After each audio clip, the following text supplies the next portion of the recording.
Hi, everyone.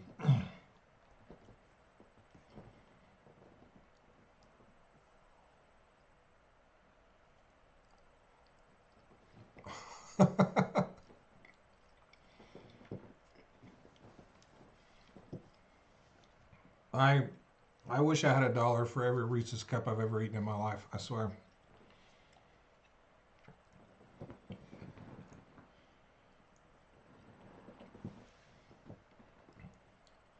Here to witness and discuss the state of things that are in fact not things,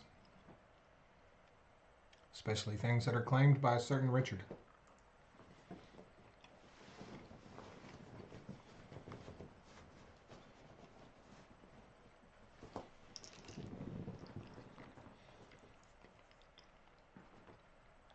How is everyone doing today? My moderator should be here shortly, if she's not already.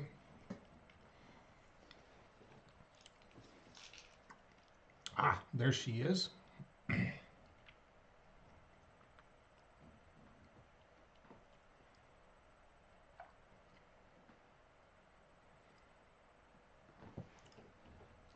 I was waiting for the request.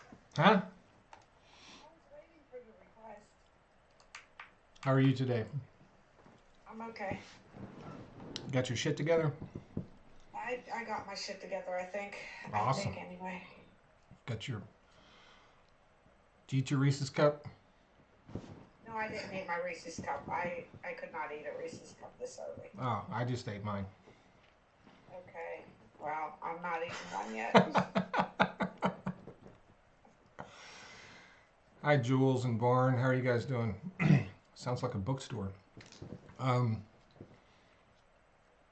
Welcome to the live, everyone on TikTok. Please gift the moderator. I have a live goal up here. We are streaming That's Not a Thing on YouTube. Taking your questions, oil and gas, politics, energy, whatever, right? Coca has a fridge on the way. Wow. Good luck with your new fridge. Good luck with your new fridge. Thank you so much for the gifts over here on TikTok, Aunt Cocky. Thank you so much. If Russian oil sanctions are lifted, would that help Trump in some way? I guess you could make the argument it could possibly soften gas prices a little bit, but it's not going to be that much. It's not going to be that significant. I can't think of any reason, really, why it would help him more than it would hurt him, But I don't think he much cares about public opinion at this point. You know, he's on his second run. I don't think he cares. Morning, Kay. If you are following on TikTok, you can find me on YouTube where the chat and the stream will be much slower. If you have a question you want to get in, look for Mr. Global on YouTube and find my live here. Look for the show That's Not a Thing. Come hang out with us over here if you like. Please follow, subscribe on YouTube.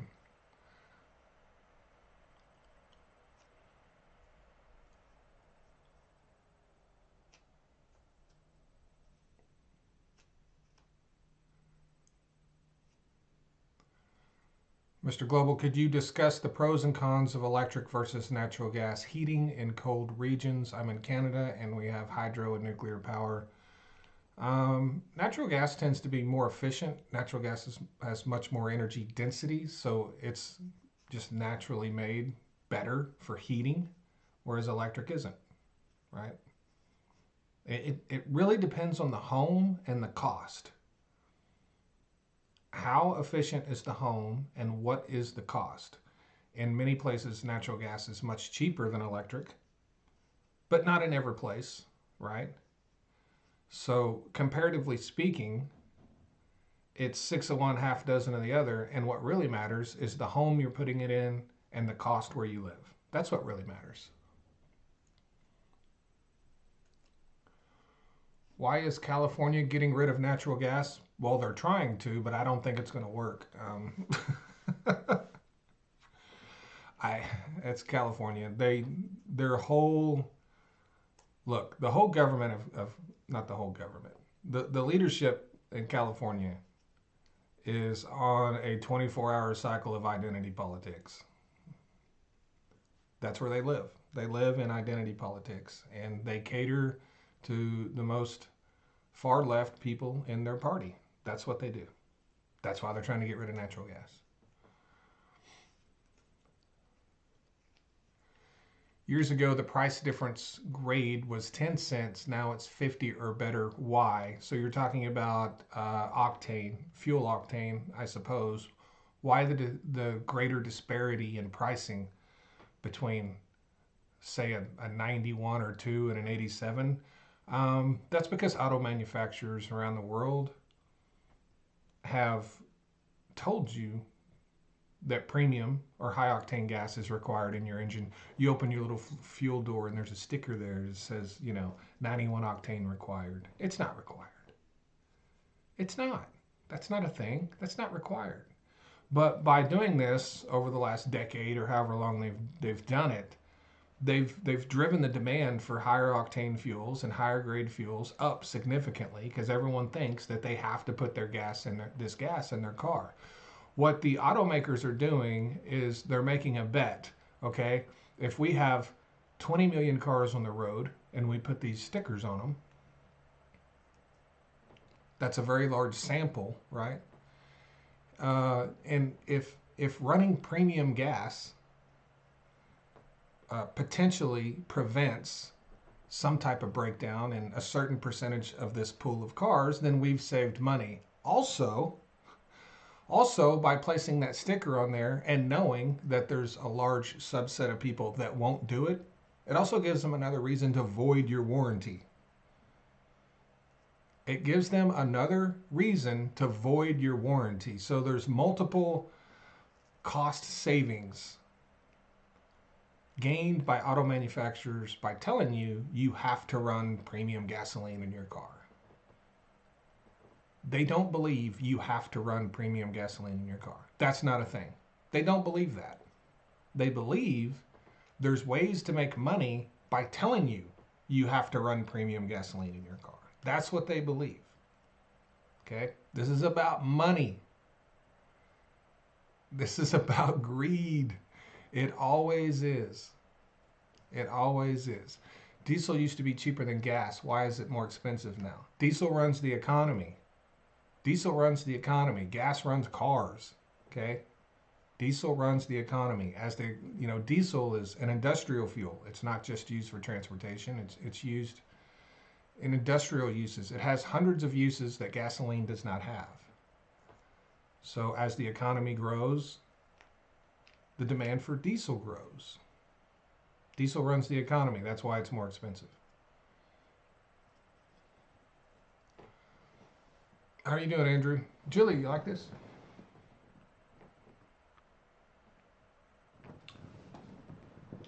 I do. That's that thing that Andrew made for me, or Roman made for me. Yes. I like it. Yeah. How can they tell if you're not running premium gas? They'll test it. You know that if you take your vehicle in for service, if something's wrong with it, they'll test your motor oil. If it don't have the recommended motor oil, they can void your warranty.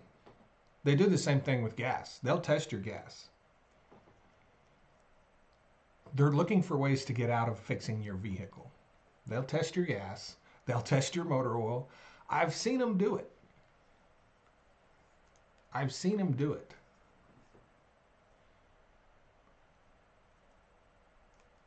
I've seen them do it. One of my businesses that I own is a quick lube. Okay, I own a quick lube, and people come in there, and they want a different type of motor oil than their auto manufacturer recommends, and we have to tell them, hey, I'll put whatever you want in there, but you need to understand this is something you're risking. We had a customer a while back got really upset because he wanted a different type of motor oil, a different weight and grade of motor oil in his pickup every time he came in. And we told him. Well, eventually he had some type of problem. I can't remember what the problem was, but he took his pickup to the dealer, and they said, you don't have the manufacturer's recommended motor oil in your engine. We're not paying for this. So he came back to us, and we said, hey, we warned you. It's right here on your receipt. They will absolutely test your motor oil and your gasoline. They absolutely will.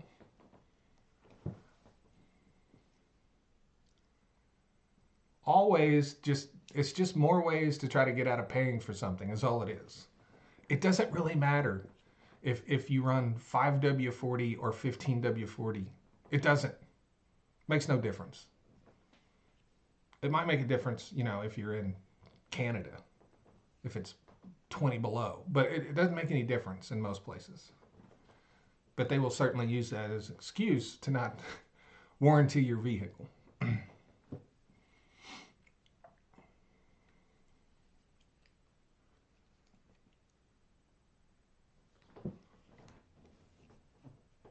Yeah, really doesn't matter.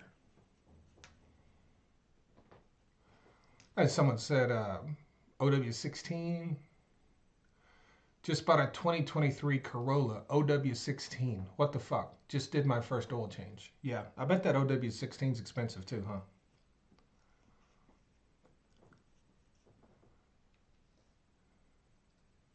I bet it is. I bet it's expensive.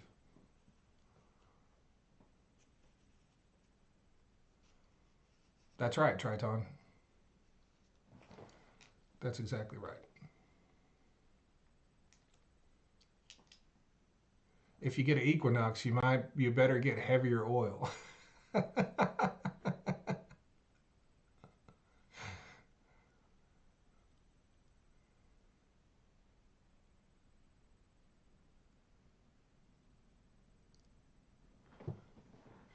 Can you explain Brics and why it's not a threat? Truly unknowable on the topic myself. No problem, Patrick. So Brics is a group of nations. It started off as Brazil, Russia, India, China, and I believe, is it South Africa? I believe.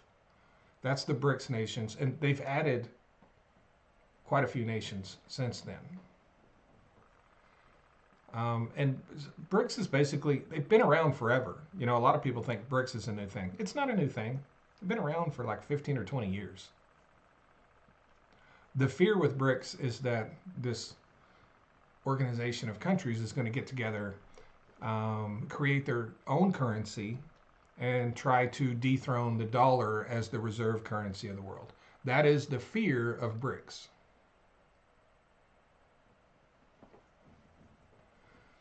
Brics does not have a currency. Brics does not have a currency.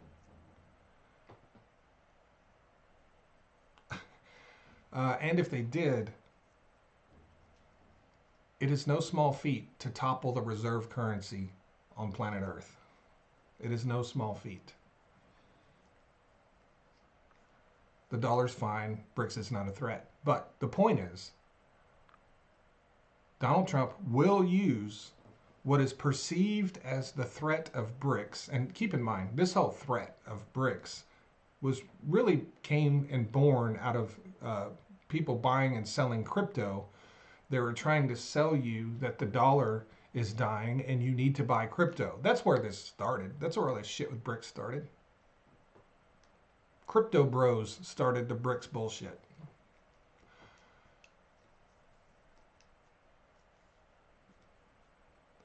But yeah, that's the fear. So Donald Trump is going to use that fear, I believe, potentially. He's going to use that fear to let Vladimir Putin off the hook with sanctions, because the narrative has become the United States uses its power holding the Federal Reserve, right? Or the reserve currency, I mean. They use that power, they wield that power too much to put sanctions on countries around the world. Brics is going to come up with their own currency, and countries won't have to worry about sanctions from the United States.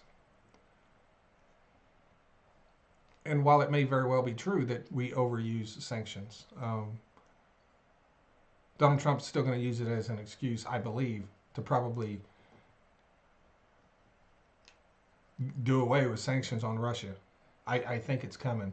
If we hear a lot of talk about Brics in the coming days, then it's coming. Haven't heard much about Brics in a long time. And then the day after the whole White House debacle, I'm hearing about Brics like it's coming from every direction. So that narrative is being pushed again. Why would that narrative be being pushed? Unless someone wants to use it for something.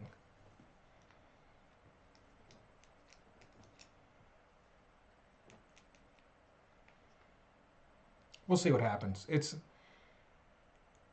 something that may happen, right? I'm not saying it's 100% going to happen. I'm saying it's something that could happen.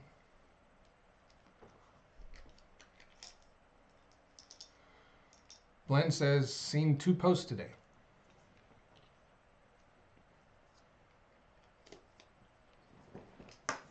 I thought he would have removed the sanctions a weekend. Well, we had the show was put on in the White House yesterday. That whole setup.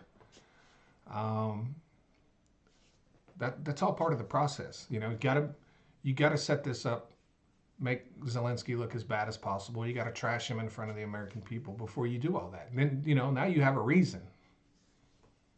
Now you have a reason.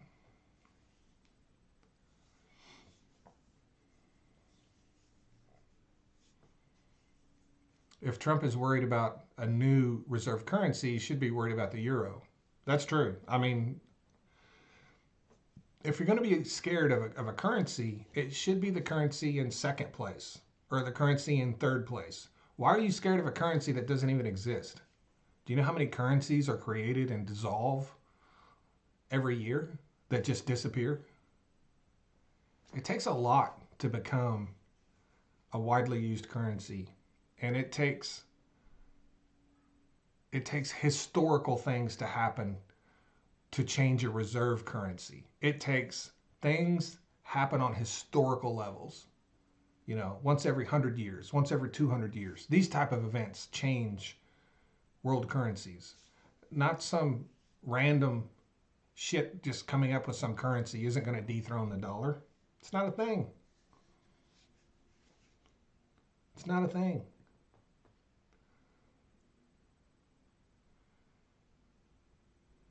The dollar is the Chicago Bulls with Michael Jordan.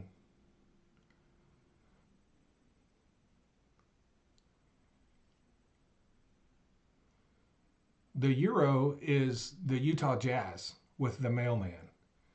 Just can't ever beat the Bulls. Just can't ever beat the Bulls.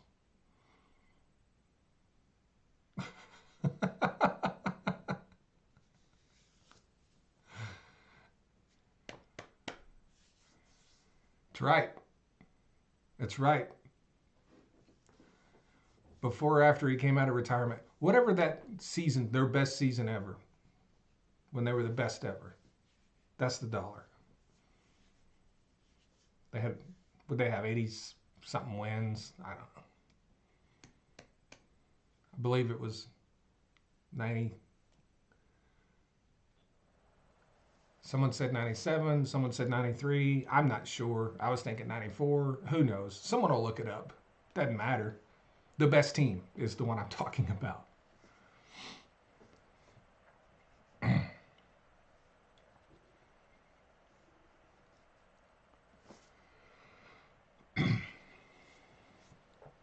Do you think Jordan was suspended for gambling? I don't know.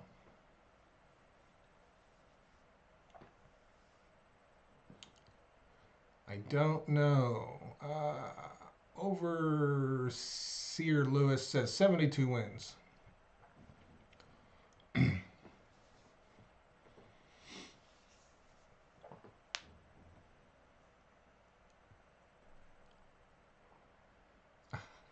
Hi, Dying Breed. Welcome.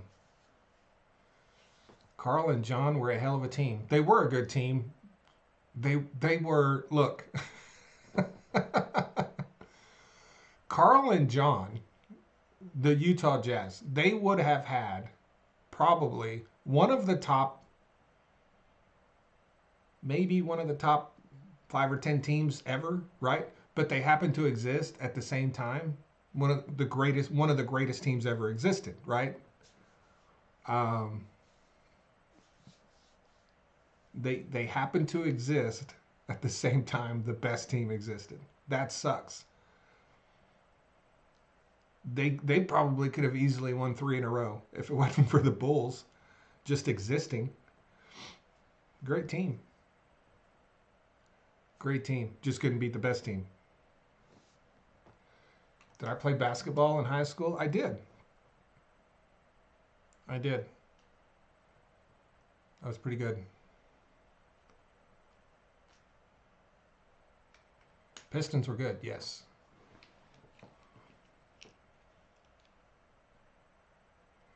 What's the latest with Bob? I haven't heard out of Bob since the last video I made about Bob. I don't know if I scared him off or...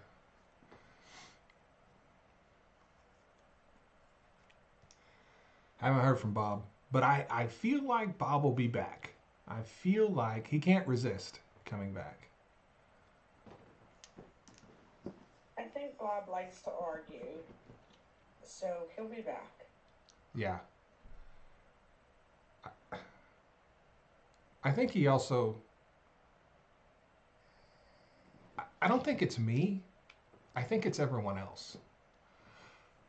I think Bob is fine with me making fun of him. But when that's followed up with all of my followers doing it, like, I think that's what's bothering him. I think that's why he likes arguing with me in the comment.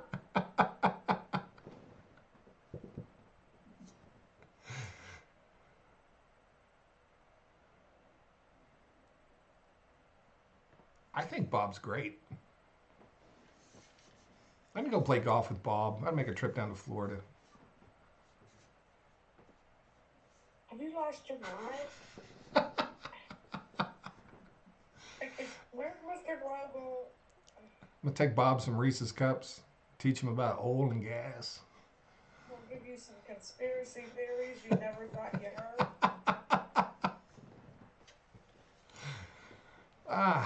Jill, I got a video going viral today on TikTok. Which one? I don't know. It's a video I made about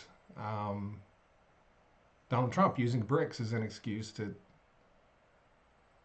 relieve Putin of sanctions. I'll have to watch it. I hope it keeps going. Hope it keeps going. It's been a minute since I had one take off like that one.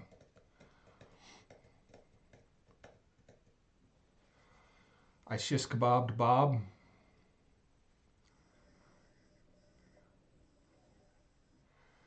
You saw my Richard rebuttals? Yeah, Richard's something else, you know.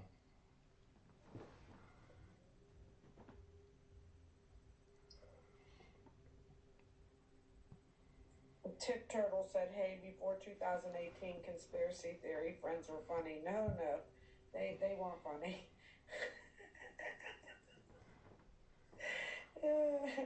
Mr. Global, please stop responding to Richard's comments. It's highly triggering to me. I can't respond to his comments anymore because he blocked me. Richard blocked me after my second video.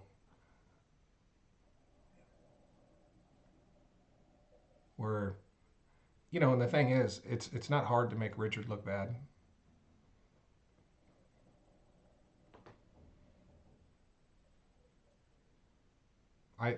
I used Richard to make Richard look, you know, like, look what Richard said.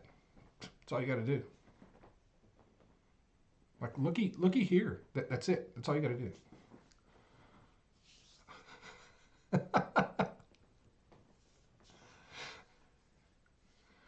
That was after he called me a fraud and said I didn't know what I was talking about. That he had done his own research and he knew the truth. 7 minutes later, he blocked me. Oh,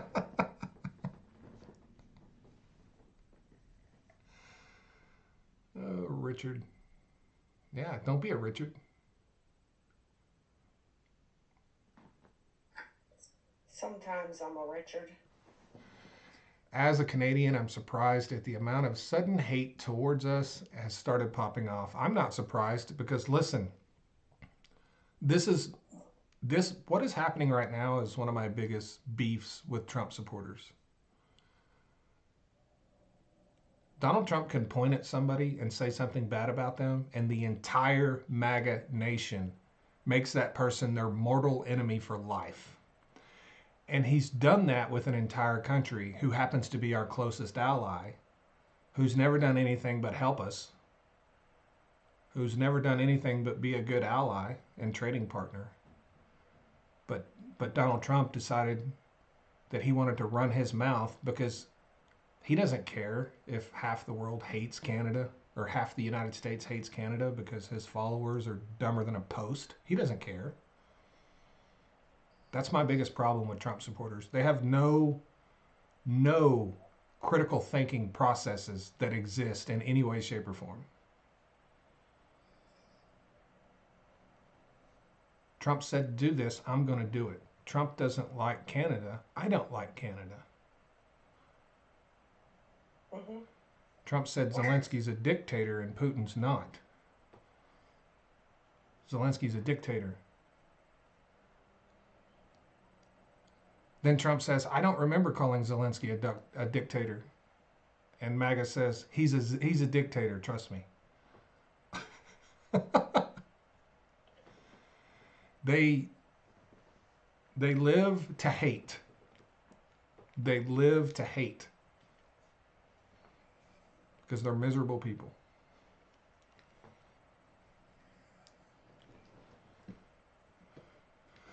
Could methane capture from cow manure be upscaled? That is the question we've all been wondering, Jill. Can we derive natural gas from cow shit? Can we? I don't think so. You'd need a lot of cow shit. Yes. You would need all the cow shit. Yes, you would. Yeah. And the thing is, you would burn significantly more energy than you would ever harness gathering up all the cow shit. Now, if you could train cows to go shit in one spot, that way you could have all the cow shit in one spot. Maybe. Maybe. But I'm talking about a lot of cows too. And like Beth said, gonna ruin that new car smell. I haven't agreed with that. That was funny. 204 people joining us on TikTok. Thank you all for coming in. I have a live goal. I have tiny dinies today. Might have to change that to corn. Tiny dinies just aren't that popular.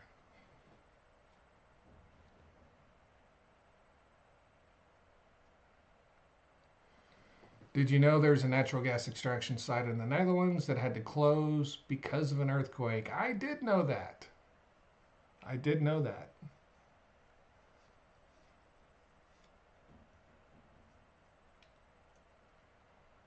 Landfill gas is much more, doable than gas from cow shit. Landfill gas is quite profitable. The government pays you a nice chunk of money to produce natural gas from landfills.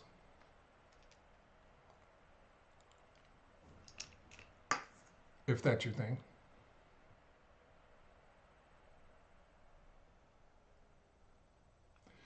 Is the USMCA null and void since the person who took credit for it now says it's the worst deal ever? The USMCA is actually not null and void yet. And I know this because I read it. When all this started happening, I thought to myself, you know what? You should probably read the USMCA. Because a lot of people wanted to know if what Donald Trump was doing basically nullified it, and it doesn't. So there's a mechanism within the USMCA where Canada can file a grievance against the United States, and it goes through this mediation process and all this shit. So there's actually a mechanism in place to address these things. Canada's not going to do it, though. I mean, it's a waste of time. But as long as Canada doesn't do it, then you could say that it's effectively dead. But there is a mechanism in place within the USMCA for Canada to, you know, do something, file a grievance, a complaint against Donald Trump in the United States, which would go through, like I said, some type of mediation, probably end up, in a U.S. mediation court or whatever it's called. Probably not win.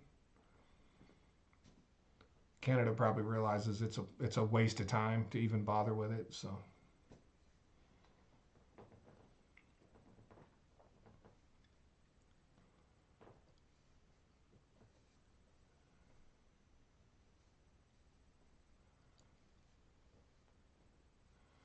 cow farts, cow farts.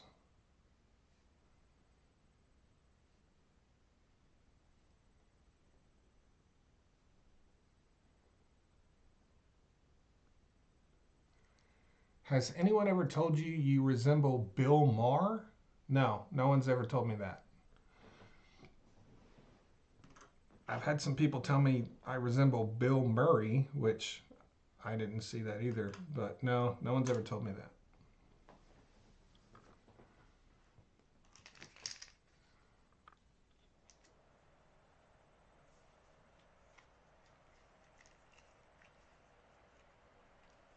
If you were advising Canada on how to manage or negotiate with the United States, what advice would I? Oh man, see, this is why I shouldn't be in leadership right here. This is why I wouldn't have been in leadership because I'm different. I'm cut from a different cloth.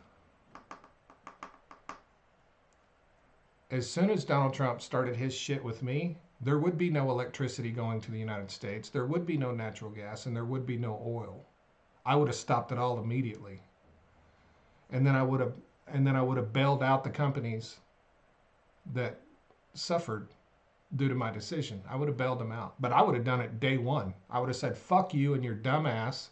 This is what I'm doing. And I would have ended it that fucking second. And we could see what a badass Donald Trump is.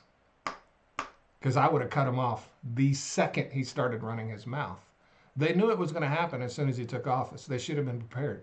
I would have cut his ass off the second it happened. And that'd be it. And then I'd bail out the companies. I don't give a shit. Cost us $50 billion. I don't care. You're not fucking with my country.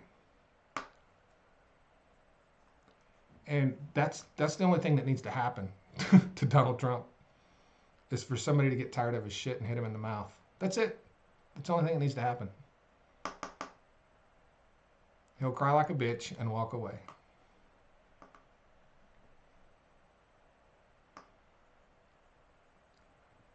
Yeah, I would need some hair to look like anybody with hair, especially Bill Maher or Bill Murray. So that's why I could never be in in a leadership like that because I would do the same thing to them. Yeah, I would. And here's the thing with Canada's government, I have no idea if I would have that power. I probably wouldn't. But I'm not, you know, maybe the, maybe Trudeau does have that power. I have no idea. That's the thing. But I would try to do it anyway.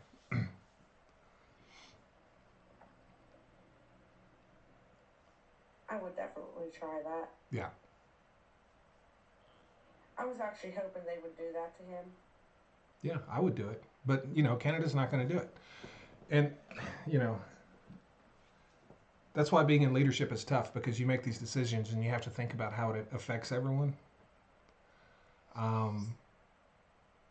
But I think in this case, I wouldn't care. I wouldn't care. This is what I'm going to do. And then we're going to bail out and help all of the people that my decision is going to have a negative impact on that live in my country. And Donald Trump, can fuck all the way off. That's what I would do. That'd be it.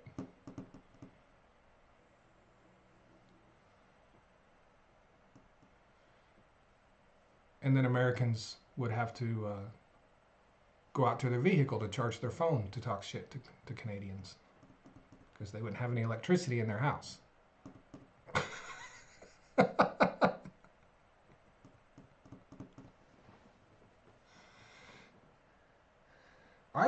I would not wait for tariffs to be applied. I would not have waited 1 minute. The second he started running his mouth, the second he said he was going to take over my country, that 3 seconds later, I would issue that order. I wouldn't even write it down. I would just get on TV and start talking while someone else was writing it down at the same time. I would not have waited for nothing. That would have been it. And some people would disagree with that, I'm sure. Some people would agree with it. But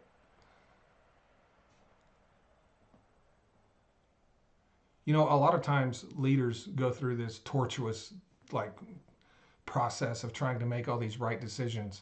And a lot of times the time spent trying to make these decisions is more harmful than just doing what your gut told you to do to begin with. It's more harmful. You literally cause more damage by thinking about it for 6 months than just pulling the fucking trigger immediately.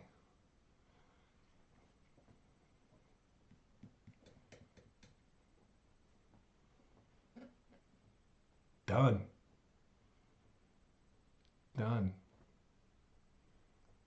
I mean, how long do you think people in the Northeast would sit in the dark before Donald Trump would come out and do something? How long do you think, you know, that oil, pull all that oil off the market and let oil hit about $130 a barrel in 2 days and see how quick it takes Donald Trump to say, okay, calf rope. It would be quick and painless. And in a few days would be back in business. That's how I see it. Quick and painless. Way it should be.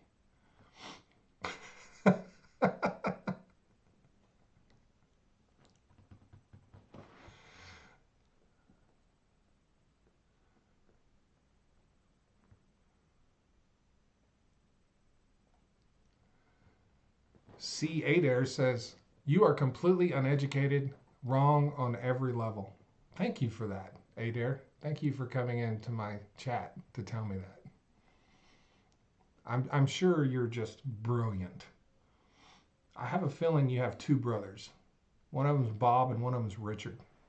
And I'm completely irritated because my mod powers are not working. And I went to block him and it's just saying to report him. I'm going to drop and come right back and reset my thing. I'll still be on YouTube.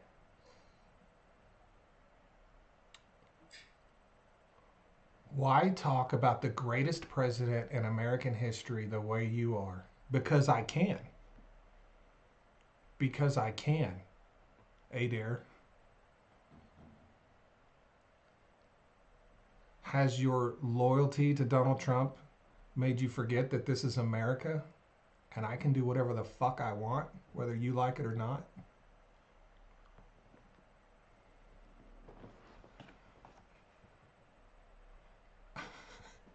That's why the Alberta Premier was one of the first Canadians to go to Mar-a-Lago to kiss the ring.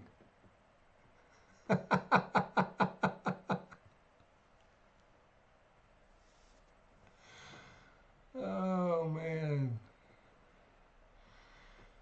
The professor, $2 super chat. Thank you so much, Professor. Grading exams. Do you need help? Do you need help grading those exams?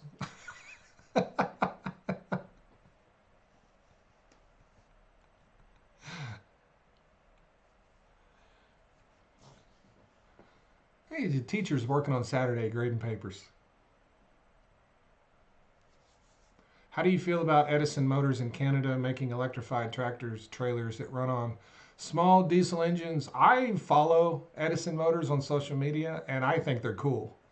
I would love to go up there and visit. They're fixing to start building a new shop. They just went through another round of funding and stuff. I would love to go up there and visit and just look at what they're doing. I think those guys are great.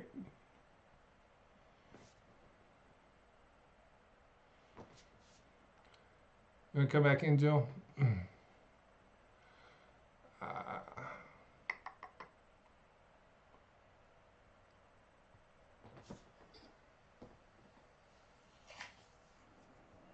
I was down there yelling. how's that?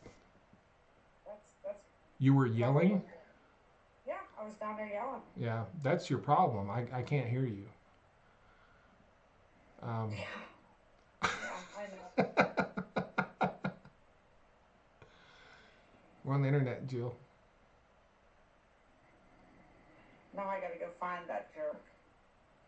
Nah, you'll find them. Jerry again. No, I haven't. You've gone through so much trouble. I'm gonna let you do this.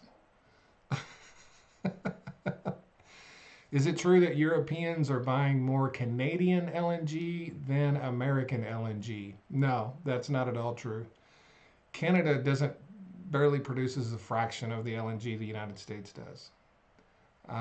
And you know, we send more LNG to Europe than anybody by far.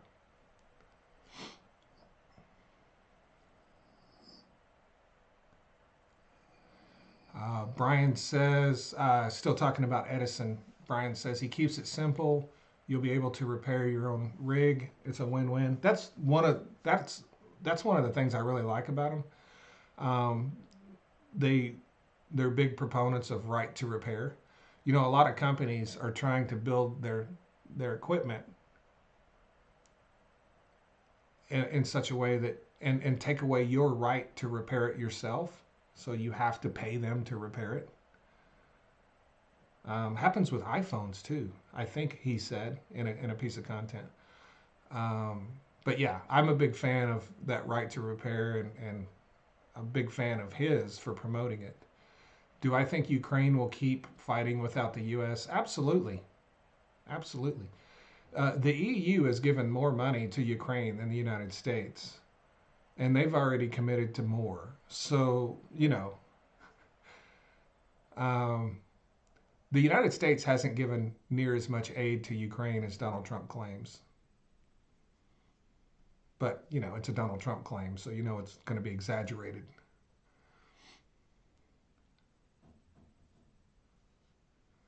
The huge LNG plant on the west coast of Canada is not online yet. Yeah, that's not online.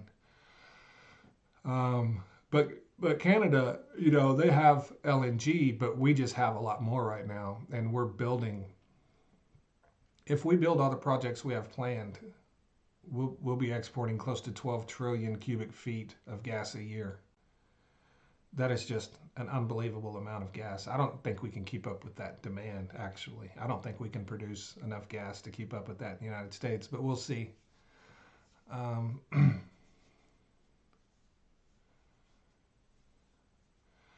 my neighbor got a computer hacker kid to fix his John Deere tractor.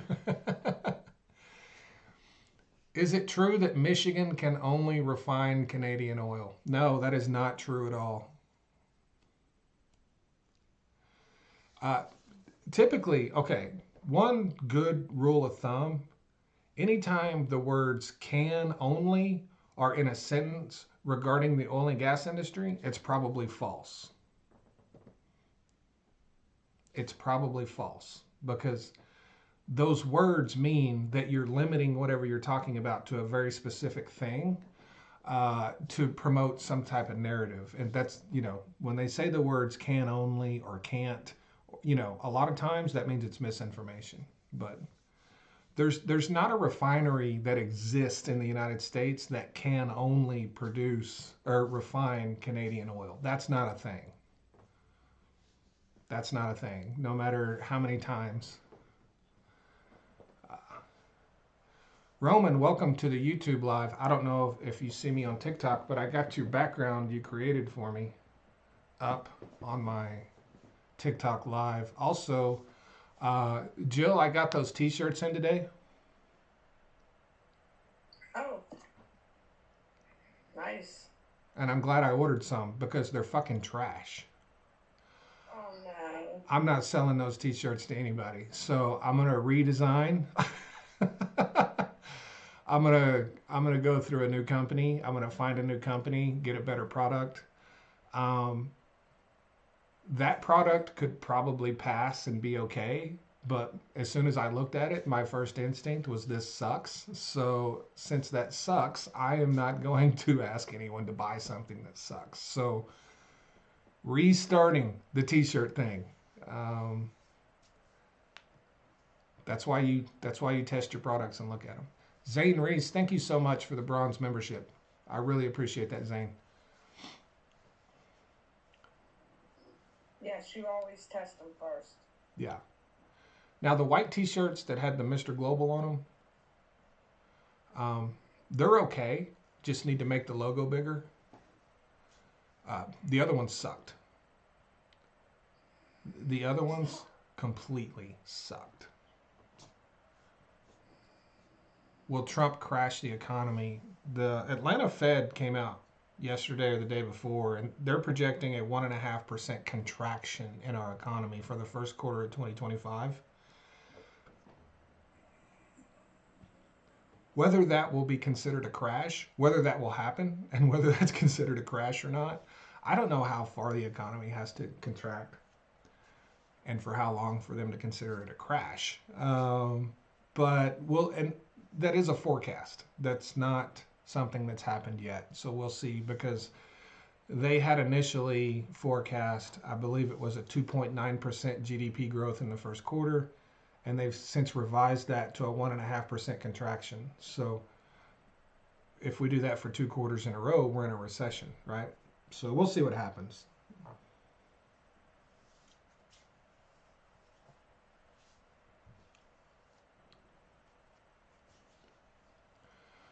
Have you talked about Norway refusing to refuel U.S. ships? I have not heard about that. I've been really busy today and hadn't got to keep up much with the news. I'm going to have to look into that.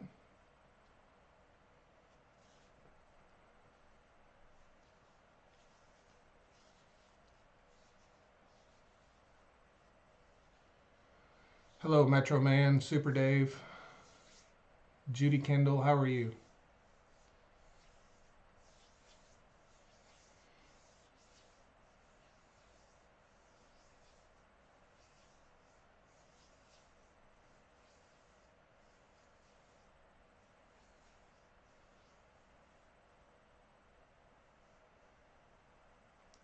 If Canada and the rest of the world drastically reduce U.S. imports, what will that do to the dollar? Well, it's not going to help it, that's for sure.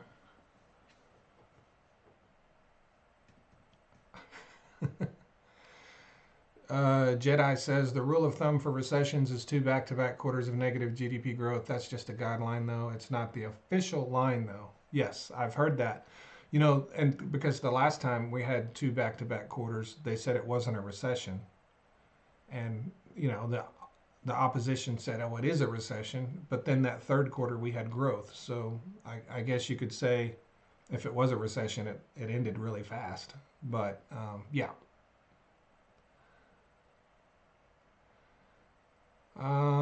So today, Norway announced they won't refuel U.S. ships. Wow. Wild.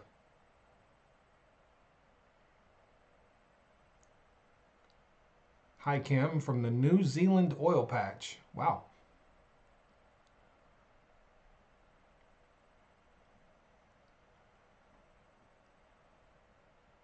How much of the U.S. budget is spent on debt servicing? I don't remember what it was this year, but I think it was the largest expenditure.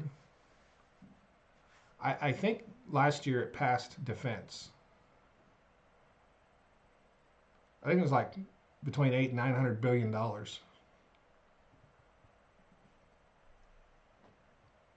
Don't quote me on that. That's just what my old brain is remembering.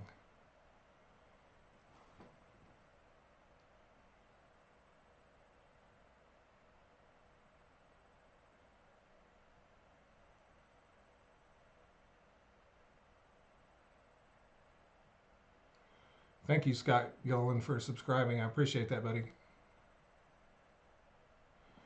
Price of gas going into summertime, it depends on where you live, but on a national average, I would look for it to be somewhere between 340 and 350 a gallon on a national average by June the 1st. And depending on where you live, if you live in the South or the Midwest, it'll probably be 310. If you live in the Northeast, it'll probably be 375. If you live out west, it'll probably be $5. If you live in California, it's probably going to be 550 in California, close to 5 in Arizona.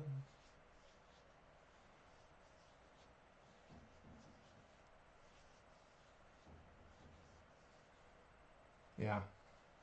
But on a national average, around 340 or 340 to 350, yeah.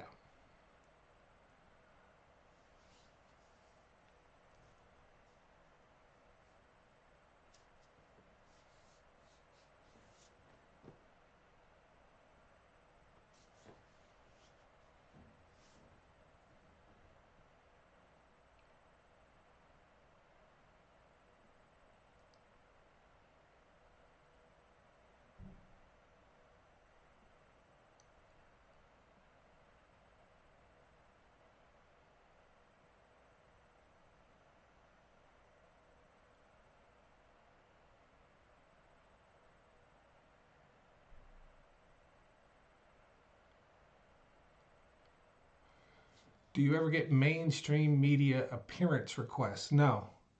I got a couple last year. The thing about going onto mainstream media is you have to say what they want you to say. Those people that those people that go on there, they're saying what is approved to be said, right? And so that's one of the barriers between me and mainstream media is I don't say what you tell me to say. And if you don't like what I do have to say, I'm not changing it for you. That's not how this works.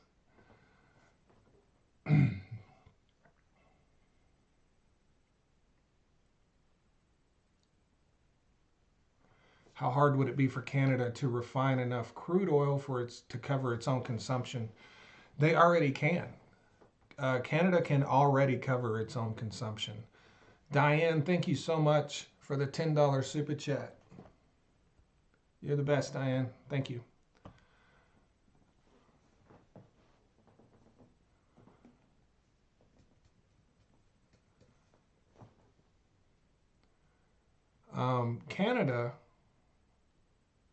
Canada actually refines almost about the exact same amount they consume, right? So they do need a little spare capacity, but they pretty much produce what they need and export the rest. They import some fuels, but they also export some fuels. Like it's not a big deal. Canada's energy independent. Canada's more energy independent than the United States. So Canada's fine.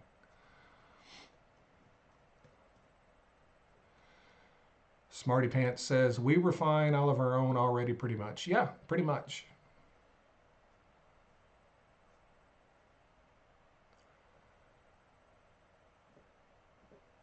Hi, Daria.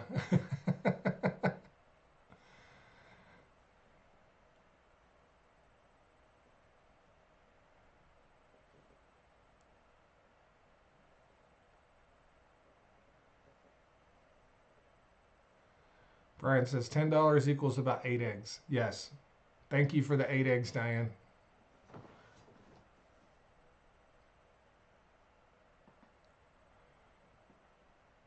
What do you think Trump's next move will be now that Norway is cutting off fuel? I don't know. I don't know. It's the first time hearing about it, so I'm kind of laughing as you can tell.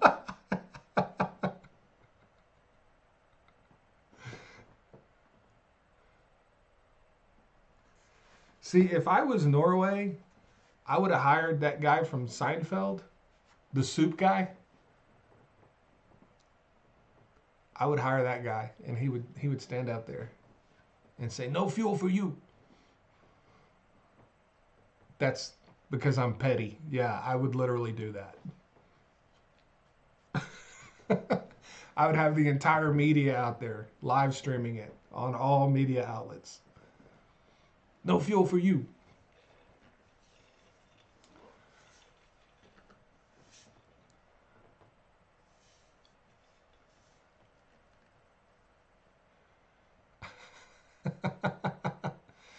I just didn't want to say that word on TikTok because they don't like that word. They're really bad about censorship. Who would have thought Chinese company would be bad about censorship?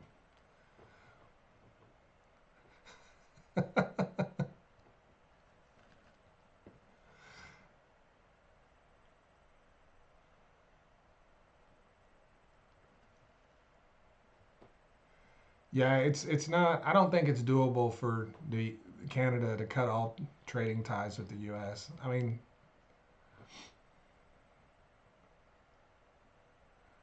thank you, Otto. Thank you so much for the gift. Do you think oil will still be used for the next 50 years? We're seeing rapid transitions now. We're not really seeing rapid transitions. Um, Renewable energy doesn't replace oil. Wind turbines and solar panels do not replace oil. Uh, Oil demand is still growing globally. Yeah, we're still going to be using oil in 50 years. The increase, the demand increase for electricity globally is in its early stages of skyrocketing. We're looking at potentially up to 4% per year demand growth, which is a stupid high number. It would be the highest number ever.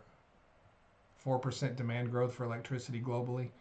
We have almost a billion people on the planet that don't even have access to electricity that we're trying to get it to, for one, right? So now we're definitely still going to be using oil in 50 years.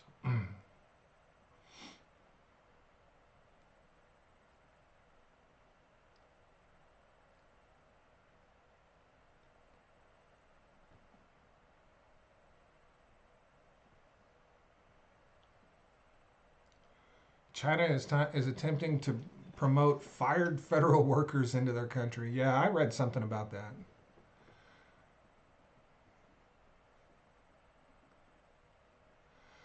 Mr. Global, in your experience so far, have you seen effective negotiations between indigenous people, oil companies, and governments regarding pipeline construction? What does that look like? So I have seen, personally witnessed some of that in Oklahoma that went really well, and I've seen some of it that went really bad. It really depends on the company, um, the oil companies involved. It really does. I think honestly, it's just like anything else. I think I don't think the problems that sometimes arise from that are just defined narrowly to indigenous people. All people have problem with oil companies at times, right? You know, it really just depends on the company. It really does. And like I said, I've seen great deals and I've seen terrible deals, and I've seen indigenous people get the short end of the stick, and I've seen people of every other race, creed, and color get the short end of the stick. So I don't know that people just being indigenous themselves has much to do with it. There's just shady companies out there, and there always will be.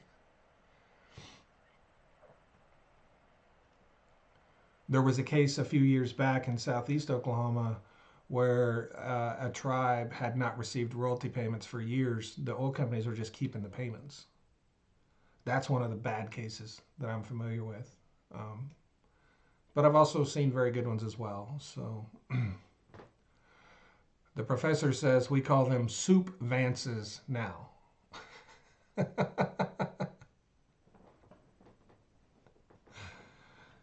Thank you for the $2 super chat, Professor. Knocking out those papers, grading those papers.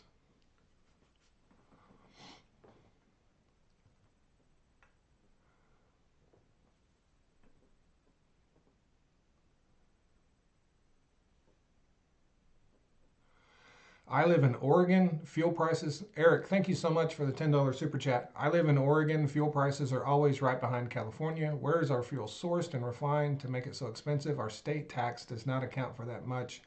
Not enough refineries. So you have the refineries there on Puget Sound. You get a lot of your gas from the refineries there on Puget Sound, and you get some gas from Northern California. That's where you get most of your gas. Your gas is expensive in Oregon. Yes. Hell, up until what was it last year, they finally let you people start pumping your own gas again. So that's a win. Um, but yeah, you have high taxes. Your gas comes from oil that is Canadian and OPEC, right? So the oil that creates your gas comes from Canada. It comes from Iraq. It comes from Algeria, and a little bit of it comes from, I believe, Iran. California's number one import is Middle Eastern oil.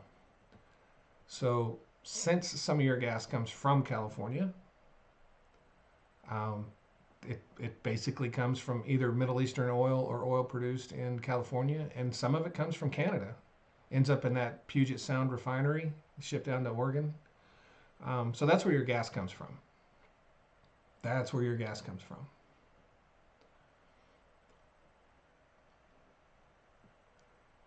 Thank you so much for the super chat.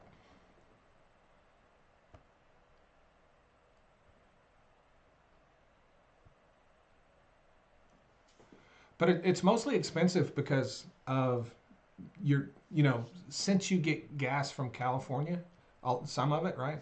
Uh, then you're using a lot of clean burning fuel, which is fine, but you're also very limited on supply. You're kind of out there. They say California is in a fuel desert. So is Oregon and Washington.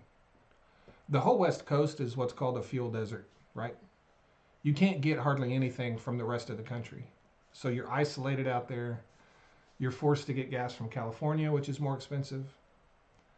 And you have high taxes. So there's a lot of things, but there's a lot of supply issues. Oregon deals with a lot of the same supply issues that California does, right? They're limited on where they can procure their gas from. When tariffs go into effect on Canada, will that raise the price of gasoline? Yeah, it probably 7 to 10 cents a gallon.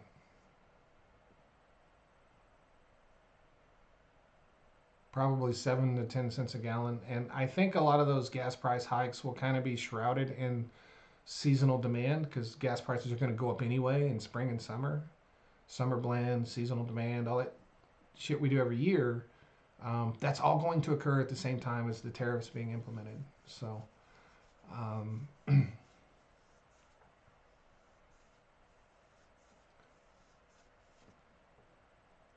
why are we buying oil from Venezuela? We're not anymore. As of a couple of days ago, we're not.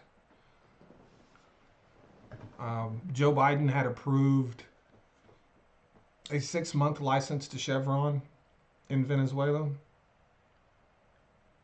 Chevron lobbied the Biden administration and the Biden administration allowed Chevron to import oil into the United States from Venezuela for 6 months, and then it went on longer than 6 months, even though it wasn't supposed to. Donald Trump put a stop to that a couple of days ago. So we are no longer buying oil from Venezuela. Hi, Kelly.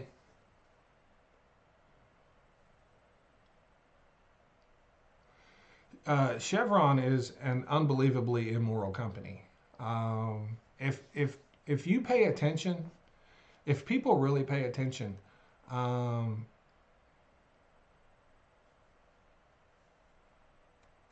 about once a month there's a story out about Chevron.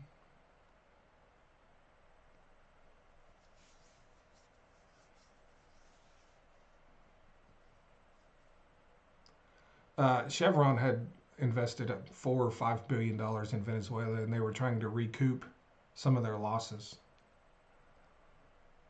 That's how all that came about.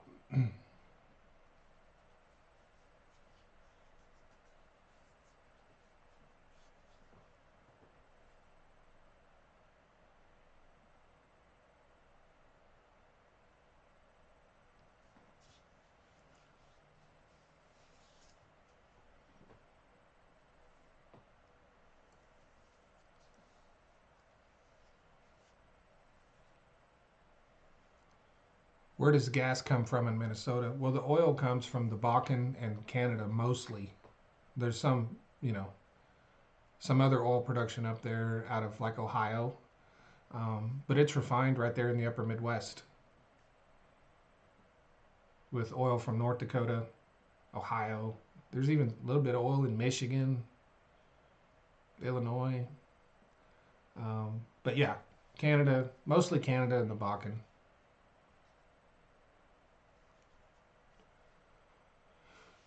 Who owns Marathon gas stations? Marathon.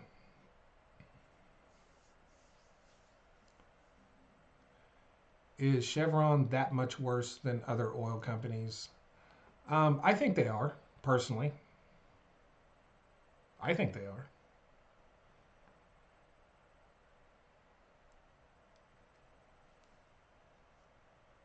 They're shitty, man. They're shitty. Beyond the normal shitty, right? Beyond the normal shitty. Like, we all recognize that big companies are inherently shitty. This is beyond the normal shitty, right? This is extra shitty.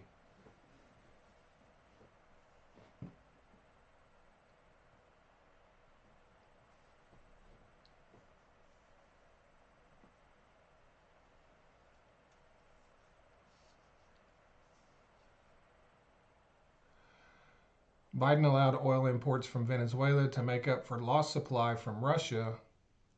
Otherwise, prices go up. We can get oil anywhere. We don't have to get it from Venezuela. That had nothing to do with Russia. That had everything to do with Chevron pumping money, lobbying dollars into the administration. Had nothing to do with Russia. Nothing at all. That didn't happen for nearly a year after we cut Russia off. Didn't have nothing to do with Russia. We could have got that oil from Saudi Arabia. We could have got that oil anywhere. We didn't have to get it from Venezuela. Stop making excuses for Joe Biden.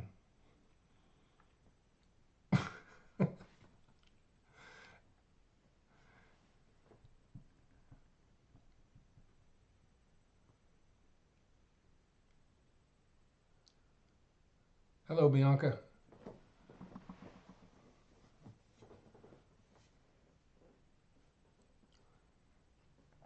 Mr. Global, do you still sense demand cooling and supply stabilizing with rig counts down?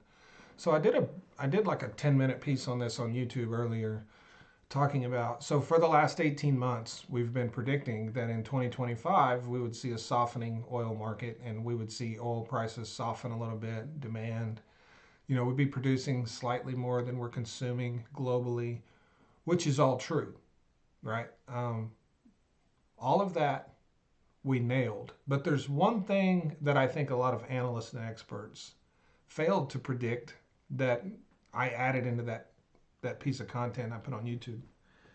And that is the fact that US producers specifically, because not only are they much better at producing large amounts of oil for less money and improving their efficiency, they're also much better on the financial side of their businesses now. Back historically, oil companies are wildcatters. They make crazy decisions. It's a boom or bust industry. You know, bet it all. You know, bet it all on the next field. Big oil company can be bankrupt in a year, right? That's kind of the historical nature of the business. Oil companies now are more like financial institutions.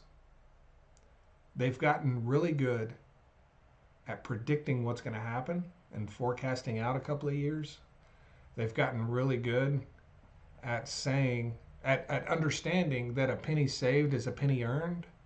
So when they see these dips in the market, they're much earlier to cut capex than they used to be. Cutting capex used to be a reactionary thing that the industry would do. Once the market started softening, once a little bit of a downturn would begin, then they would cut capex. Now they're planning to cut that capex a year before it even happens, right? So we're seeing, and one of my graphs that I have up here, it'll come up in a minute, we're seeing production start to roll over in the Permian Basin. We're about to see um, a more significant decline. This graph right here is a good one. It shows 20 months of declining rig counts year over year. 20 months. That's how long out they have seen this. And this is the Permian production graph. On the far right there, you can see it's starting to roll over. After years of increases, it's starting to roll over. And here, this is mergers and acquisitions. And in late 23 to 2024, mergers and acquisitions in the oil and gas industry increased dramatically. And why? Because oil companies learned that there's two ways to increase production. And one of those is to drill more wells, and the other one is to buy it. Just buy another company and take all of their production. If you have a company that's producing 500,000 barrels of oil a day and you want to produce that much more, then just go buy that company. That's what they're doing now. Mergers and acquisitions. And they're able to do that with stock purchases. Basically, it reduces the cash outlay that they have. So this softening in the market that we're going to see in 2025 is going to be blunted by the actions taken by U.S. producers. And even just as early as a week ago, I was saying 100 to 150,000 barrels a day of production growth in 2025 for the United States. That might be revised down even further. We might actually lose production. We've already lost a couple of 100,000 barrels a day from our peak month of production. We actually hit 13.7 one week, 13.7 million barrels a day. We're down to 13.5. From here, I think it'll be a slower decline, but DUC counts have shrunk, so there's not a lot of wells that are drilled but uncompleted that we can just go out and get really quick production. There's not a ton of them left. Rig counts are down. The market's soft. Oil companies are cutting their capex. All things are lining up, and you have to consider if the United States this year just produces the same amount of oil it did last year, that doesn't mean everything stays the same, because oil demand will grow every year. It still does. So oil demand globally is, say it grows by 1 million barrels a day. And the United States is still producing the exact same amount or a little bit less, right? To meet that demand growth, it's got to come from somewhere. It's not going to be coming from the United States. Not going to be coming from the United States.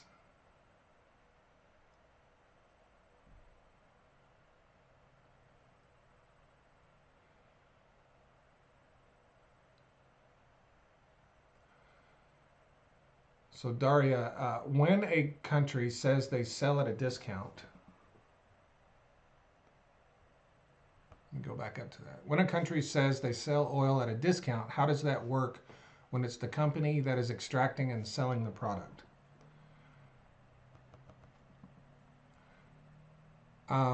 So if your oil is sold at a discount, it doesn't mean the same thing as buying something that's on sale, right? It doesn't mean that something is marked down. When we buy Canadian oil that is discounted, we're paying market price for it. We're paying market price for Canadian oil. What a discount means in the energy industry is when you compare oil traded WTI and you compare that to WCS. WCS is cheaper than WTI, and they call that differential a discount. So it's not that it's being sold cheaper than its value. It just means that it's discounted compared to another type of oil, as in WTI is traded at a discount to Brent because Brent is more expensive. WCS is traded at a discount to WTI because WTI is more expensive than WCS, right? So it's not like the traditional discount that you think it is. It just means it's cheaper than another type of oil that is traded in the same circles. That's all that means. It's not 20% off, right? That's not really what that means. It just means it trades a little bit cheaper than other oils. And every oil that is traded globally is a different price, which means half half the oils in the world are traded at a discount to half the other ones, if you think about it that way, right?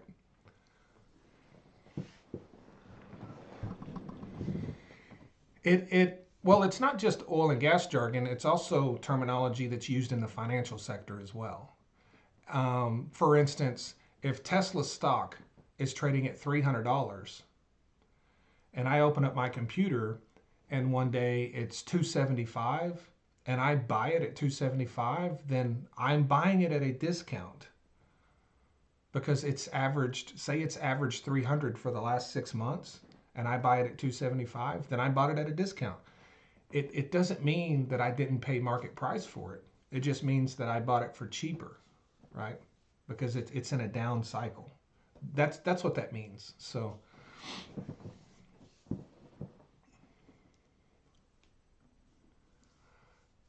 yeah, a lot of people throw the discount word around, especially since the Polyev guy from Canada came out and said, we're selling our oil at a discount. Everyone took that to mean that Canada was selling it cheaper than its market price. And that is not the case. Buyers in the United States are paying market price for Canadian oil. It just happens to be cheaper than WTI.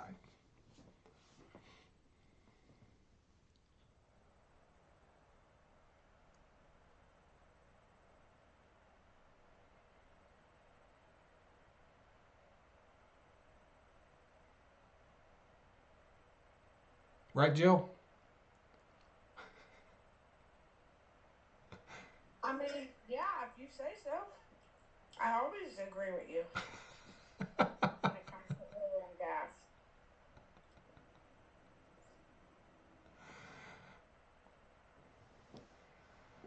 Oh, man.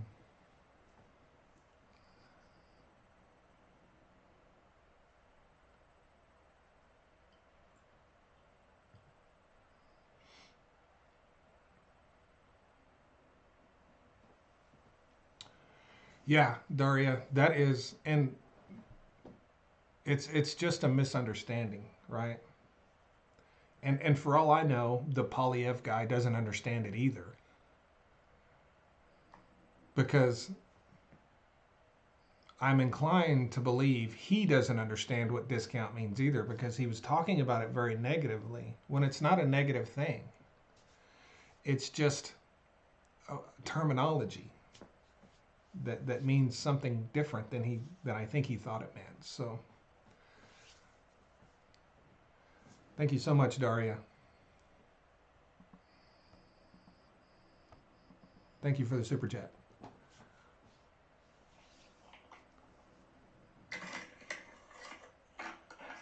Poly V is a professional bitterness generator. Okay.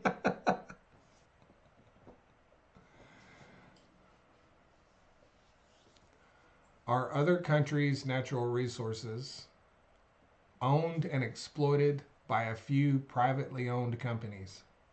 Yeah, Canada's. Yeah, Canada's. Australia's. Yeah, there's quite a few countries that their natural resources are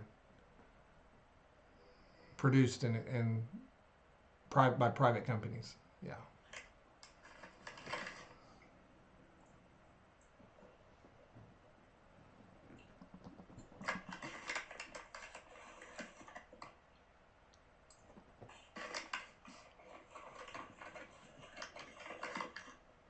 What you eating, Joe? Don't worry about it. Did you get some Reese's? I did not. Utz. Yes.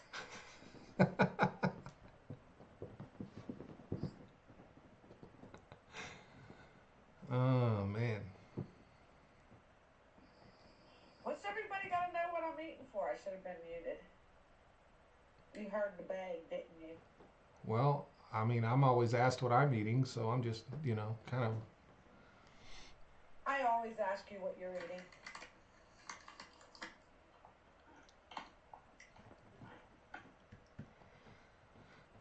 Yes, I just found out in this live that Norway is not refueling American ships for all of the people that put that in the chat. I just found out about that, so I haven't read about it, um, but I think it's kind of funny. Like, I'm not gonna lie, I'm finally someone grew a set of balls. It turned out to be Norway. Just one of those happy little surprises, I guess.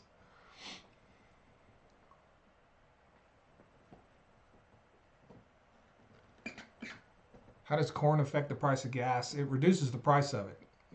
If the corn is heavily subsidized, and we take ethanol and we blend it into our gasoline, and it reduces the price of it. So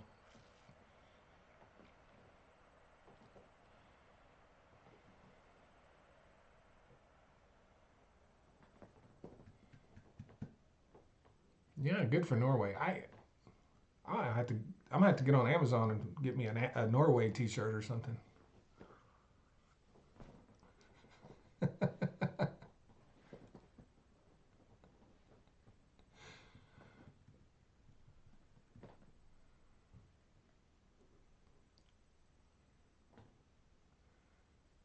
230 people in the TikTok live. Jill, how many people are on YouTube? There's got to be some way for me to find that number. Well, it went from 66 to 59, as I was about to say it. So about average. Look down at the bottom, underneath underneath the video. Is there a number there? No. I'm in a streaming software window. I'm not looking at YouTube. So it used to show it. Like, I know where it's supposed to be. It's just not there anymore.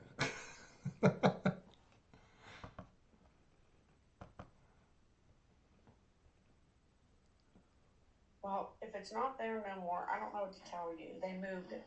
Yeah, something. Maybe I need to clear my cache.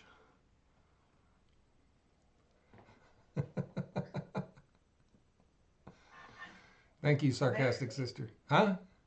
Maybe. Yeah. Well, the thing is, it'll show me how many people's um, in the chat, but it won't show me how many people are just watching.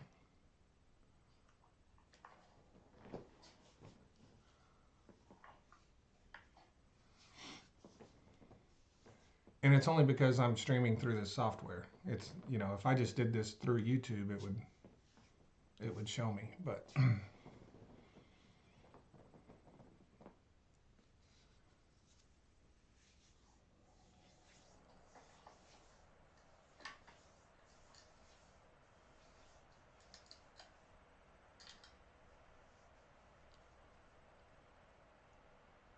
getting a little warm, man.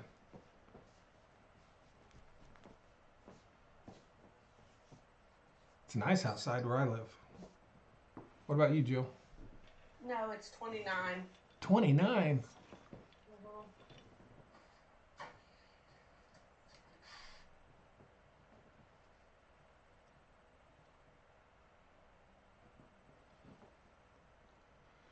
Can you talk more about how corn and crude oil,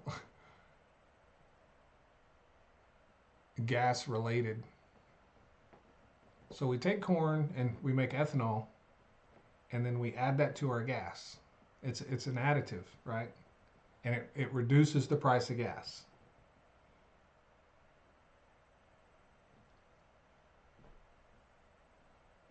That's about it. Like,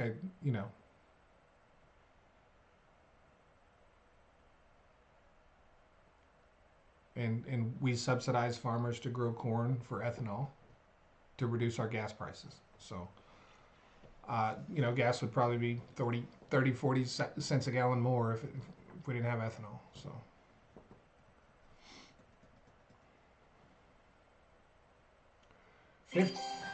50% of the live goal completed. Thank you guys so much. I need 50 more pieces of corn. How much will gas go up if you don't get Alberta oil? Not that much. It will go up. It'll probably go up 10 or 15 cents a gallon. But we can get oil from a lot of places. We don't physically need that oil. We can get it elsewhere. We need it for pricing and for profit. That's what we need it for. It's not about supply. It's not about need of supply. We can get oil all over the world, right? We can, if Canada cut us off, we could replace it. That's not a big deal. But it would make our gas a little more expensive.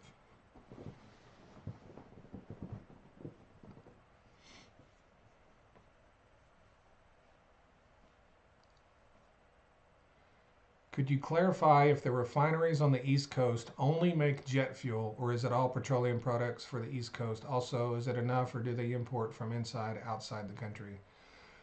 There are no refineries that only make jet fuel. That's not a thing. That's not a thing. That would be a terrible business model.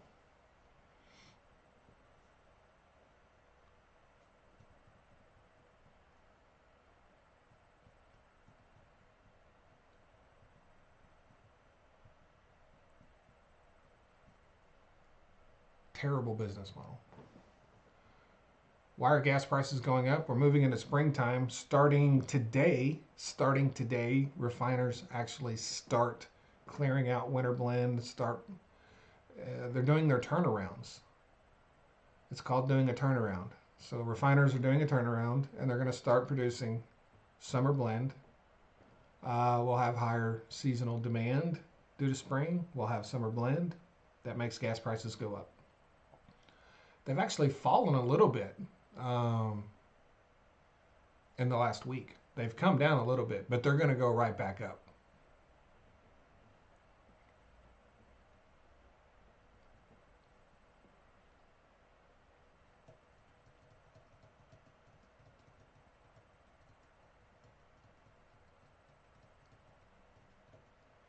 In terms of petroleum products, does it cover the needs for most of the East Coast, or do they need to import the rest? They get a lot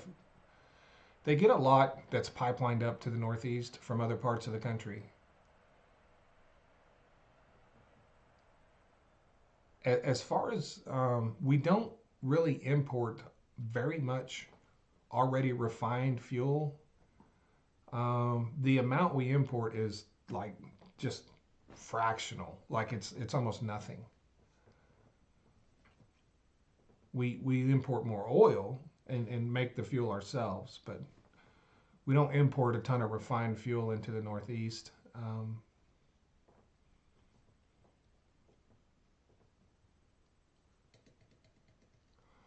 Are they making profit at $2.50 a gallon? If gasoline is $2.50 a gallon on a national average, they're probably not making profit on gasoline, but they will be making profit on diesel and jet fuel and the other things that the other products that they can, squeeze out of a barrel of oil. And that's pretty typical for refineries. They make profit on some things and lose money on others, right? But the trick is to make more profit on the things that you make a profit on than to lose money on the things you lose money on. It's pretty rare. It's fairly rare for refineries to earn a profit on every product they produce. They typically lose money on something all the time, right? That's just how markets work. $2.50. A lot of refineries are losing money on gas. Some refineries are making money on gas. All refineries are not equal. All refineries are not equal, right? Refineries are like grocery stores. Some make more money than others, even if they have the same throughputs.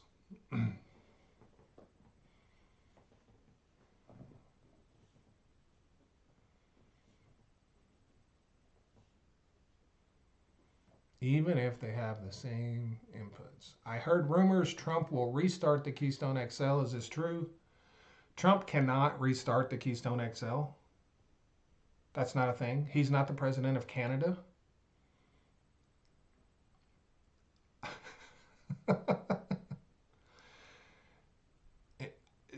He wants the Keystone XL restarted. He's going to need a company in Canada to agree to do that. And as of right now, there's no takers. Nobody's interested in dealing with the United States. If you think about TC, the company that was originally going to build the Keystone XL, they built the original Keystone, and then they were going to build the XL, spent a bunch of money, and then Obama killed it. And then Trump came in and brought it back to life. They spent a lot more money, and then Biden killed it. Like, there's, and that's because the United States has no energy policy. Our energy policy changes with every president, which is just stupid. It's the dumbest thing ever. Energy is not political. Energy should not be political. You just need energy. You need to make some energy, damn it. Like, that's it. You need to make energy. So I really don't see anyone in Canada willing to jump into the pool with the United States when it comes to laying out tens of billions of dollars for a pipeline. That would be a terrible investment that would have a very high risk of just losing all your money, just vanishing because another president comes in and is like, I don't like that. My voters don't like that. We're going to get rid of that. So, short of some financial guarantees that the United States would have to provide a Canadian company, and those would have to be rock solid, congressionally approved financial guarantees in order for a company to do that, because they're not just going to take a promise from Donald Trump. Because what happens when Donald Trump isn't in office anymore? Maybe the next guy wants to get rid of it. You know what I mean? So a guarantee from Donald Trump is worthless.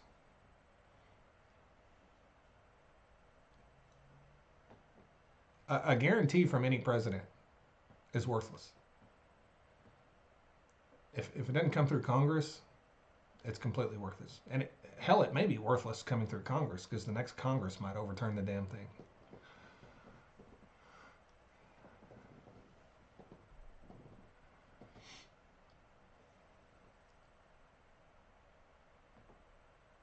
Ooh, I got some corn. Thank you, Leslie. Thank you so much.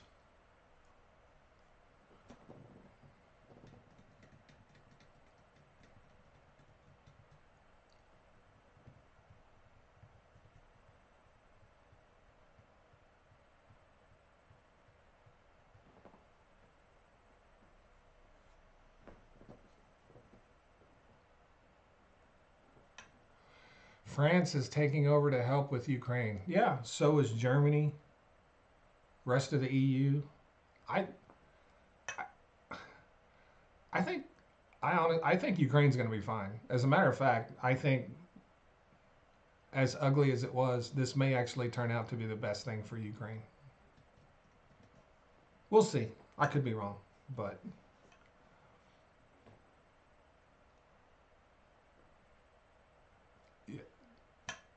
the United States just inspired the rest of the world to help Ukraine. Is basically what we did. And Donald Trump will probably come out and say that was his plan all along. he probably will. He'd be like, "That was my plan. We're gonna do that all along. See what I did? See what I did?"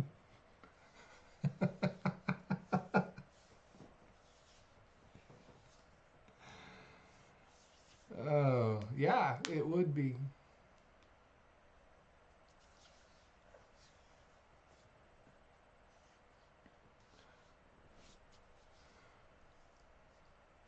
Why is everyone so pro Ukraine? I can explain that to you.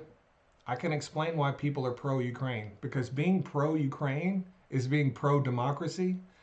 And, I don't know if you're from around here. That's something we like in these parts of the world.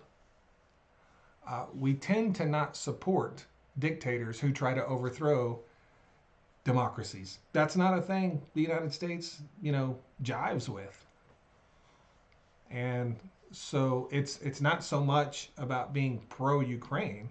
We should be pro any country that is trying to be overthrown by a dictator that is a democratic nation that holds elections, right? And elects their leaders in a democratic way. It's a sovereign nation. Th- Can I That's say, that ideology is what we support, no matter if it's Ukraine or France or some other country. We support that. That's who we are, right? We if we can't support what we are as a nation, then we're not that type of nation. What, Jill? can I say that the real question is why isn't everyone supporting Ukraine? That's the real question. And it doesn't make you a lib just because you support democracy. Yeah, I remember when Republicans used to be about freedom. I remember that too. Yeah.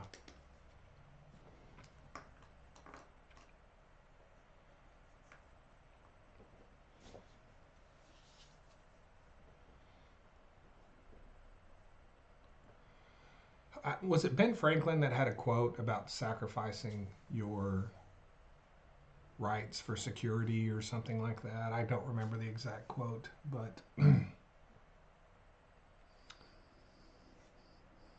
it appears to me that Republicans are perfectly willing to sacrifice all of the things, all of the foundational things that this country was built on just to win.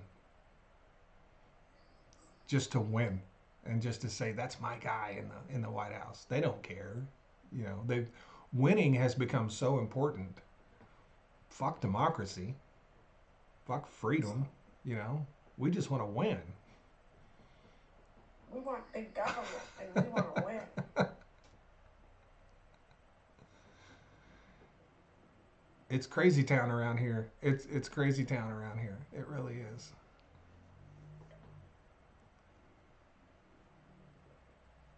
I mean, just the fact that we've never not supported democratic nations might be a hint, you know. If we didn't do what we're doing now with Ukraine, if we didn't do that in the 40s, are we speaking German or what? You know what I mean?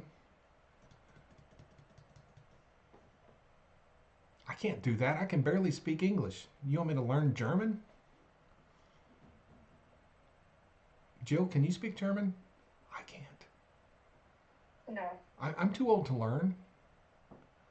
you're not too old to learn, but My brain isn't soft anymore like when I was a child and I could learn.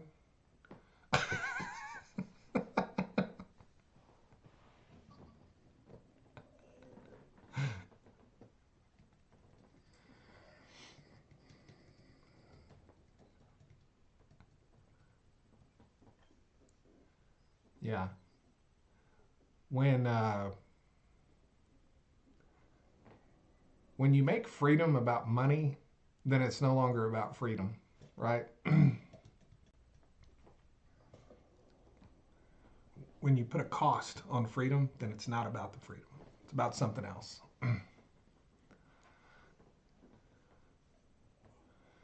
I think the professor's popping out some German in the chat. I'm not sure. Could be Dutch. I don't really know. I don't. No habla. Oh man, Lava's in on it too. We're gonna learn German today, Jill. Read the YouTube chat. I am reading the YouTube chat. But Did Lava say I'm from Berlin? Is that what that means?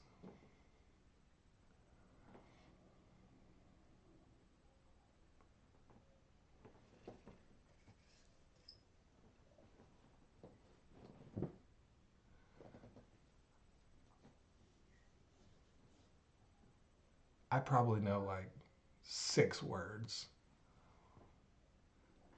Not of German, of like all foreign languages. Yeah, all foreign languages. I don't know 6 German words.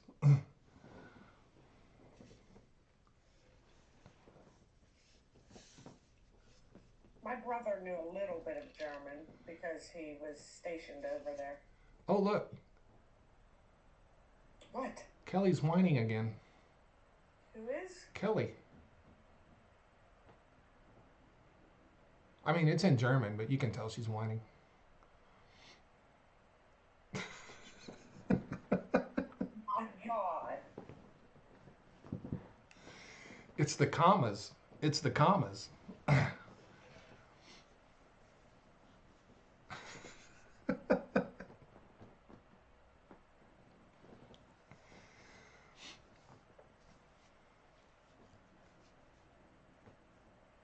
Now she's about to tell me something else in German. You watch.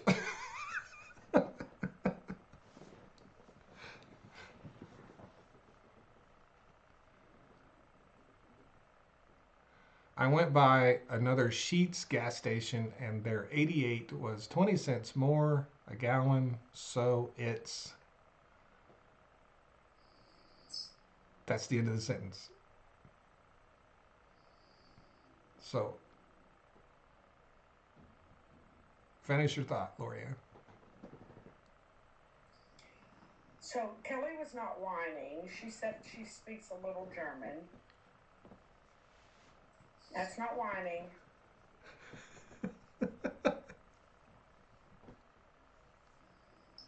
There you go. Don't fall for it, Jill. No, I can translate. Don't fall for it. How about that? Can you translate what she just said down there? Nah, I don't see it. Okay, she said bite me. Yeah. Did she say it in? Did she say it in German? Yes. Oh, cool. Now I'm gonna go find it.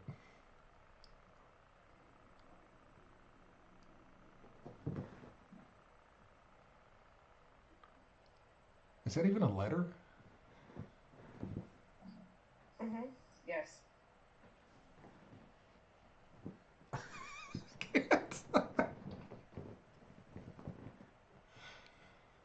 Is that an 8? No, that's not an 8. BEI 8? No, that's not an 8. Is that a B? Is it a backwards 3? The fuck is that?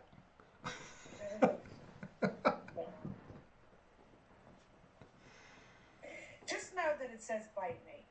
Can you pronounce it, Jill? No, I can't pronounce it. I just know it says bite me. Okay. How do you know? So you can translate it. Oh, there it is. Okay, I have a question. Okay, never mind. Did you figure it out? And that's an S or I whatever. I thought she would do better. Like I thought she would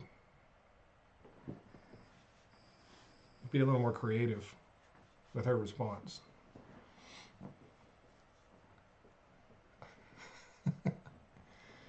Oh, see, everyone's saying it's an S, a double S. That's a double S. Okay.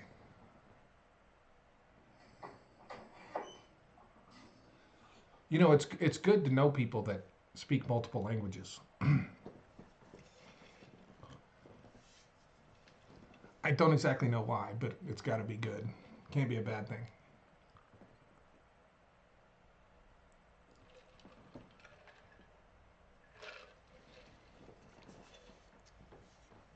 I know you don't want to get in TikTok trouble. I don't want to get in TikTok trouble either.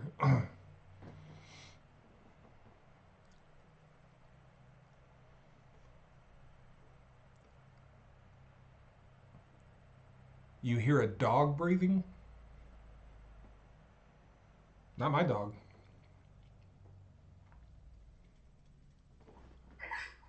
I'm muted, so it wasn't me.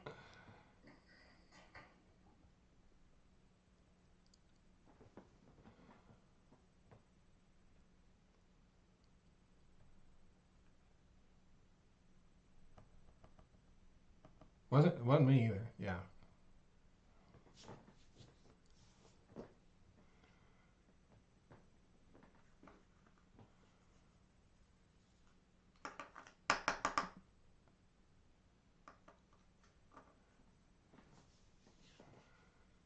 186 souls in the TikTok live.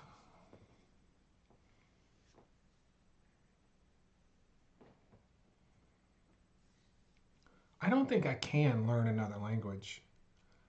I have spent over 30 years of my life working daily around Spanish speaking people, and I can't speak it. And I've tried to learn it and can't speak it. I have a block somewhere. And honestly, I don't care about learning it, so that probably doesn't help. Yeah, if you don't care about learning something, then you're not going to learn it. I just assumed I'd pick it up along the way. Like I wasn't gonna make a lot of effort, right? Eh, you hear enough of this, you'll pick it up. No.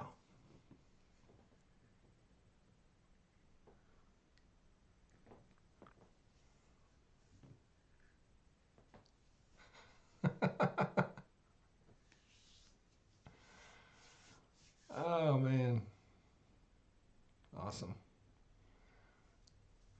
All right, everyone. Well, I am gonna call it a day. Jill, thank you so much for coming in. I'm gonna go read about Norway Yes, I am too. and make some content on that. I can't wait to see it. Really, you can't wait? Yeah, so I can get your opinion on it as God, well. now it's got to be good. Now it's got to be good. Shit. No pressure. No pressure. Thank you all so much for coming in. See you guys tomorrow.